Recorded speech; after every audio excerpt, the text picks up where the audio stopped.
Hello बच्चों, कैसे हो आप सभी। Welcome back to my channel. तो देखिए, आज आ गए हैं हम फिर से लेके एक और वीडियो। जैसे कि आप सभी जानते हैं, मैंने ये जो चैनल बनाया था, ये बनाया था प्रॉपरली पूरे कॉमर्स के लिए, जिसमें मैं आप सभी के लिए 11th-12th कॉमर्स की वीडियोस को अपलोड करूंगा और तीनों सब्जेक्ट जो हमारे कॉमर्स के मेन सब्जेक्ट हैं उनकी वीडियोस अपलोड करूंगा, जिसमें हमारा अकाउंट्स, बिजनेस और इकोनॉमिक्स। तो इससे पहले की जो वीडियो है आप देख सकते हो जाके, मैंने अकाउंट्स और बिजनेस का सिलेबस ऑलरेडी डिस्कस कर दिया आप सभी के सामने। सिलेबस था हमारा 24-25 को ध्यान में रखते हुए। अब आप इसके बाद में जो है देखेंगे, हमारी जो एक और वीडियो आने वाली है जल्दी ही, हमारे इकोनॉमिक्स का सिलेबस भी मैं अपलोड करने वाला हूँ। उसके बाद में अभी हम तीनों जो सिलेबस हैं उनकी वीडियोस को रेगुलरिटी पे रखेंगे।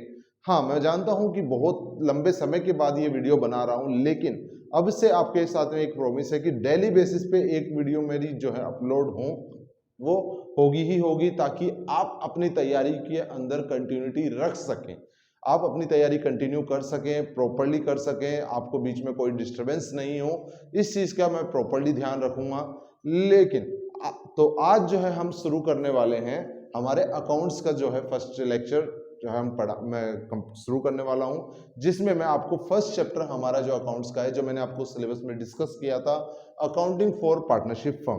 अब आप बोलोगे कि पार्टनरशिप फर्म हो गया, तो देखो बेटा, अब यहां पर बात हो रही है पार्टनरशिप फर्म की, लेकिन जो 11th क्लास के स्टूडेंट्स हैं वो सभी जानते हैं कि 11th क्लास का जो हमने सिलेबस किया था उसमें हमने जो पूरी अकाउंटिंग करी थी वो करी थी बेटा सोल प्रोप्राइटरशिप के ऊपर।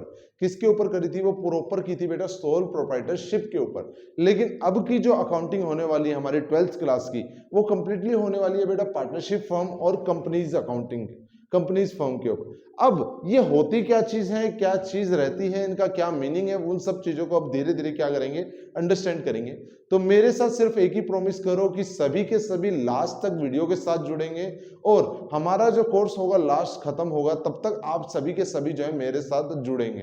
तो देखो, आज हम स्टार्ट करते हैं हमारे वीडियो को। उसके साथ हम सबसे पहले हम देखेंगे what is a partnership. Partnership होती क्या चीज है, पार्टनरशिप किसे कहा जाता है, क्योंकि अगर यही नहीं पता होगा तो हम करेंगे कैसे। तो देखो बेटा, पार्टनरशिप क्या होती है। मानो कि जैसे हमारे पास एक बंदा था जिसका नाम था बेटा श्याम, जिसका नाम था श्याम। ये एक एग्जाम्पल ले रहा हूं मैं आपको, ताकि आपको पार्टनरशिप क्या हो जाए, अच्छे से समझ में आ जाए। ये हमारा श्याम था, इसका खुद का एक अपना बिजनेस था, ये खुद का अपना एक बिजनेस चला रहा था, ठीक है, जिसमें ये डेयरी फार्म का बिजनेस था, इसका खुद का अपना बिजनेस था।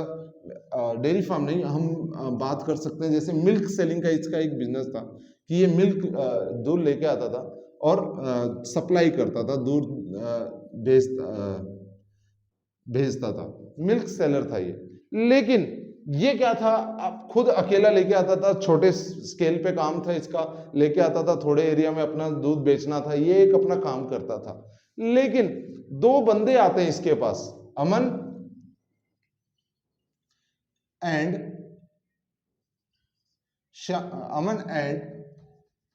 राजू। दो बंदे आते हैं इसके पास में, और वो इसको बोलते हैं कि भाई श्याम, एक काम कर, सुन कि भाई अभी तो तू अकेला दूध बेच रहा है, कितना प्रॉफिट होता होगा, क्या प्रॉफिट है, वो सारी चीजें अब तक थी। एक काम करते हैं, क्यों ना हम तीनों मिलके अपना खुद का एक डेयरी फार्म का, हम तीनों मिलके खुद के अपने एक डेयरी फार्म का बिजनेस खोलते हैं। डेयरी फार्म का क्या करते हैं, फार्म का एक बिजनेस स्टार्ट करते हैं, जिसमें हम अपने यहाँ पर ही सारी चीजें और मिल्क से रिलेटेड जितने भी प्रोडक्ट है, मिल्क प्रोडक्ट जितने भी आएंगे, उन सभी को क्या करेंगे, यहीं पर मैन्युफैक्चर करेंगे और अपना एक लेवल बना के, अपना एक ब्रांडिंग करके उसे क्या करेंगे, मार्केट में सेल करेंगे, जिससे प्रॉफिट मार्जिन भी हमारा इंक्रीज हो जाएगा और हम ज्यादा से ज्यादा प्रॉफिट कमाएंगे। जिसके लिए तीनों मिलके क्या करेंगे, कुछ पैसा लेके आएंगे और तीनों मिलके उस पैसे को बिजनेस में लगा के और अपना अपना नाम कमाएंगे और अपने प्रॉफिट्स को अर्न करेंगे। तो श्याम बोलता है कि ठीक है, चलो ये बात भी अच्छी बात है कि चलो हम तीनों मिलके अपना एक बिजनेस करते हैं। तो देखो बेटा, जब श्याम अकेला बिजनेस करता था और ये अपना खुद का अपना काम था, तब ये कहलाता था सोल प्रोप्राइटर। तब ये क्या कहलाता था, सोल प्रोप्राइटर कहलाता था।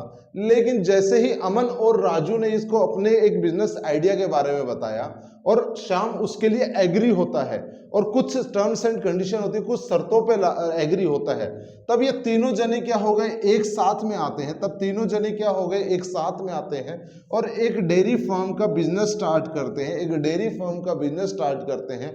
इस टाइप की फर्म को जहां पर दो या दो से ज्यादा लोग आके एक कॉमन बिजनेस को स्टार्ट करते हैं, एक कॉमन बिजनेस को स्टार्ट करते हैं, उसी टाइप के बिजनेस को बोला जाता है पार्टनरशिप फर्म।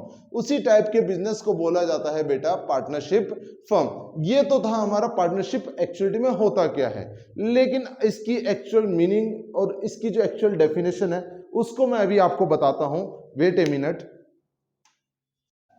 हाँ तो बच्चों देखो, ये है हमारी मीनिंग एंड डेफिनेशन। अभी मैंने आपको कंसेप्ट समझा दिया था, ये हमारा मीनिंग एंड डेफिनेशन है। तो देखिए, as per section 4 Indian partnership act, अभी इंडियन पार्टनरशिप एक्ट 1932 में आया था, जिसमें आपके पार्टनरशिप से रिलेटेड जितने भी टर्म्स एंड कंडीशन है, आपको क्या फॉलो करना है, रूल्स वगैरह क्या है, लॉ में क्या लिखा हुआ है, उन सभी चीजों के बारे में आपके इस एक्ट के अंदर बताया गया है। तो उसके सेक्शन 4 में आपकी पार्टनरशिप की डेफिनेशन दी गई है। अब वो डेफिनेशन क्या दी गई है वो देखिए। Partnership is the relation between person who have agreed to share profit of a business carried on by all or any of them acting for all। इसका मतलब क्या हुआ? देखो भाई, पार्टनरशिप एक ऐसा रिलेशन होता है लोगों के बीच का जो कि एग्री होते हैं, जो सहमत होते हैं कि वो जो भी प्रॉफिट कमाएंगे उसे बांटेंगे। एक चीज। दूसरी चीज, या तो वो सभी बिजनेस में आ सकते हैं या फिर कोई एक बिजनेस में जो है एक्टिवली पार्टिसिपेट कर रहे हैं और बाकी सिर्फ और सिर्फ क्या कर रहे हैं, प्रॉफिट्स कमा रहे हैं। मतलब कि जैसे कि हमने पिछला एग्जांपल लिया था श्याम, अमन और राजू का, तीनों बिजनेस में आते हैं और मिलके जो है प्रॉफिट बिजनेस करना चाहते हैं और तीनों मिलके जो है प्रॉफिट क्या करेंगे, उस बिजनेस से जितना भी प्रॉफिट होगा उसको तीनों क्या करेंगे, शेयर करेंगे। लेकिन अब ऐसा मानो कि वो तीनों बंदे हैं। कौन कौन तीनों बंदे थे हमारे? श्याम था, राजू था और अमन। ठीक है। इसमें से अमन क्या बोलता है कि भाई देखो, मेरे कुछ प्रॉब्लम हो रही है, फैमिली प्रॉब्लम्स है, मुझे कुछ और है, लेकिन मैं इस पार्टनरशिप बिजनेस से हटना नहीं चाहता हूं। तो एक काम करो, मैं अपना कैपिटल तो रखूंगा और मैं पार्टनरशिप बिजनेस में रहूंगा, लेकिन मैं एक्टिवली पार्टिसिपेट नहीं कर पाऊंगा। तो श्याम और राजू बोलते हैं कोई बात नहीं, हम जो है बिजनेस को संभाल रहे हैं, आप अपनी चीज को एक बार दुरुस्त कर लीजिए, उसके बाद आप एक्टिवली पार्टिसिपेट करना चाहें तो कर सकते हैं। तो श्याम और राजू क्या है, एक्टिवली पार्टिसिपेट, अमन एक्टिवली नहीं करता है, तो ये दोनों बिजनेस को संभाल रहे होते हैं। लेकिन जो भी प्रॉफिट होगा वो ये नहीं है कि सिर्फ दोनों में बटेगा, फिर भी वो प्रॉफिट जो है किस में बटेगा, तीनों में ही बटेगा। यही बोलना चाह रहा था, any of them acting for all, मतलब कोई भी जो है सभी के लिए काम कर सकता है, या सारे के सारे कैरिड ऑन बाय ऑल, या तीनों जो है एक्टिवली पार्टिसिपेट कर सकते हैं। इस टाइप के बिजनेस को क्या बोला जाता है, आपका पार्टनरशिप फर्म बोला जाता है। एक चीज। दूसरी चीज, पार्टनरशिप फर्म में जितने भी लोग जुड़ते हैं, 2 हो 3 हो, इंडिविजुअली उनको क्या बोला जाता है, इंडिविजुअली उनको बोला जाता है पार्टनर्स। इंडिविजुअली उनको क्या बोला जाता है, पार्टनर्स बोला जाता है। और जब हम तीनों को एक साथ जोड़ देते हैं, तीनों को जो हम एक साथ जोड़ते हैं उसे बोला जाता है फर्म, उसको बोला जाता है बेटा फर्म बोला जाता है। तो ये था हमारा मीनिंग एंड डेफिनेशन। मैंने आपको जो है आपको क्या क्या बता दिया, आपको मैंने कंसेप्ट समझा दिया, पार्टनरशिप क्या होती है, उसके बाद मैंने आपको मीनिंग एंड डेफिनेशन बता दिया। इस वीडियो में हम सिर्फ इतना सा कंसेप्ट देखेंगे, इसके नेक्स्ट वीडियो में हम फीचर्स एंड कैरेक्टरिस्टिक्स देखेंगे। मैं वीडियोस को छोटा छोटे पार्ट में बनाऊंगा ताकि आपके पास जब टाइम हो तभी आप उस चीज वीडियो को आराम से देख पाएं, क्योंकि लॉन्ग वीडियो बनाते हैं तो आप प्रॉपरली पूरी वीडियो को नहीं देख पाते हैं, कभी ना कभी कोई ना कोई डिस्टर्बेंस आता है। लेकिन शॉर्ट वीडियो से क्या होता है, चाहे आप आधे घंटे देखिए, चाहे आप 20 मिनट ही पढ़िए, लेकिन जितना पढ़ रहे हैं वो वैसा होना चाहिए कि आपको फिर उस चीज में कोई भी वापस से पढ़ने की जरूरत ना पड़े। मेरा ये मानना है कि चाहे आप स्टडी 15 मिनट की ही करो, लेकिन 15 मिनट बेटा ऐसी स्टडी करो कि वो 15 मिनट पूरी तरीके से आपके पढ़ाई के होने चाहिए, बाकी उसके बीच में कुछ भी नहीं होना चाहिए। तो ये थी हमारी इस वाले कंसेप्ट की वीडियो। अब मैं वापस से एक नई वीडियो लेके आऊंगा आपके लिए कल, जो कि आने वाली है आपकी फीचर्स एंड कैरेक्टरिस्टिक्स की। That's all for today.